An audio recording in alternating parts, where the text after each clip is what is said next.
DFM 930, me voici enchantée, ravie, extrêmement surprise de me retrouver aux côtés d'Aurélien Vivos, le grand gagnant de l'émission The Voice. C'était en 2023. Aurélien, est-ce que tu saurais nous faire un petit retour sur cette expérience que je crois exceptionnelle ? Bonjour à tous, déjà je suis trop content d'être là, c'est vraiment pas prévu, c'est cool, j'aime bien les imprévus comme ça. Merci pour cet accueil en tout cas. Alors là, vous voyez, je profite un peu de retomber, là c'est les vacances un peu, et je commence un peu à percuter de cette année de dingue, parce que là en un an j'ai vécu des trucs extraordinaires. Donc The Voice, c'était que les prémices de tout ce qui m'est arrivé après. La tournée des 500 voix pour Queen, la tournée de L'ombre à la lumière, ma tournée à moi, l'album que je prépare, le single qui est sorti, et la tournée The Voice qui est en cours. Là, bon, j'ai fait la première partie de la tournée. Du coup, c'est les vacances un peu parce que j'ai besoin de m'arrêter un petit peu. Enfin, j'arrête pas, je fais des rencontres magnifiques, je vis des trucs extraordinaires. Enfin, c'est vraiment une série télé ma vie, quoi. Maintenant, c'est incroyable. Mais c'est incroyable, on le voit, tes yeux brillent, c'est un bonheur inouï pour moi. Comment est-ce que tu es arrivé sur la scène de The Voice qui a été finalement l'élément déclencheur ?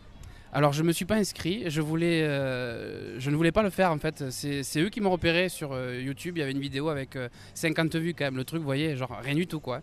Les castings étaient terminés, c'était les derniers jours de casting, ils m'ont appelé, on a dit non parce qu'ils ont appelé Véronique Martinez, ma manageuse et amie depuis que j'ai 17 ans.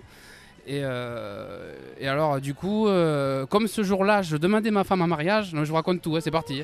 Avec grand plaisir, on est tout oui. Et du coup, Véro a attendu le lendemain pour me dire écoute, The Voice, ils ont appelé, ils veulent qu'on aille les rencontrer à Paris pour voir. Et puis suite à ça, donc, il s'est passé tout ce qui s'est passé, quoi. Et du coup, tu es toujours en contact avec les stars qui t'ont accompagné, qui t'ont coaché. Comment ça se passe aujourd'hui encore ? Alors Zazie, je parlais de Zazie surtout puisque c'était ma coach, elle est très accessible, bien sûr j'ai son téléphone, on s'écrit de temps en temps pour se donner des nouvelles. D'ailleurs elle est venue me voir à l'Olympia, j'étais très heureux de ça. Et elle était à côté de ma mère, c'était fou dans le public, c'était juste incroyable quoi.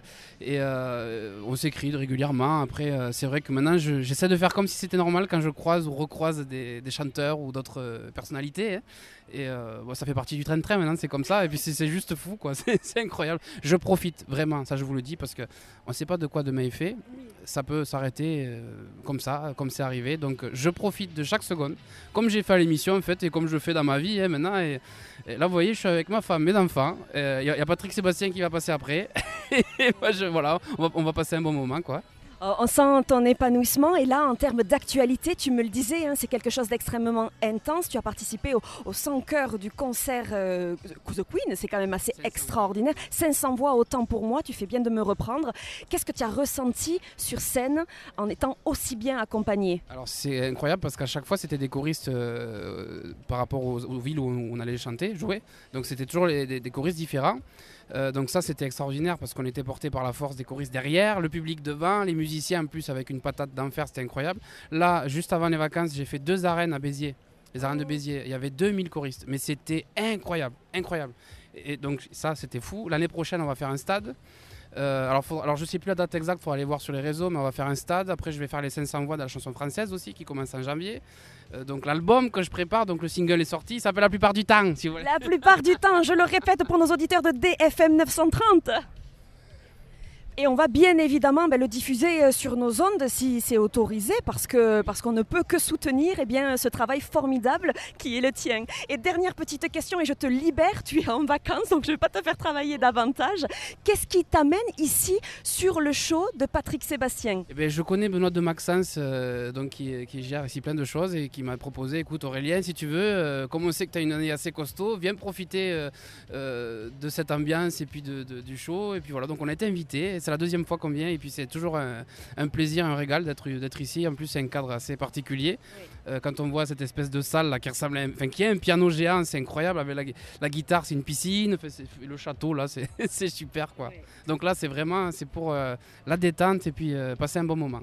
Donc là, on sait que tu es du Tarn et Garonne, si je ne me trompe pas, tout à côté du Gers, des ondes de DFM 930. Au plaisir de t'y accueillir et de te permettre de poursuivre cette belle épopée qui est la tienne. Merci infiniment pour ta présence et d'avoir répondu à mes questions. Avec plaisir et puis on se voit bientôt alors. Avec grand plaisir. Merci, bonne journée. Au revoir, à bientôt. Au revoir.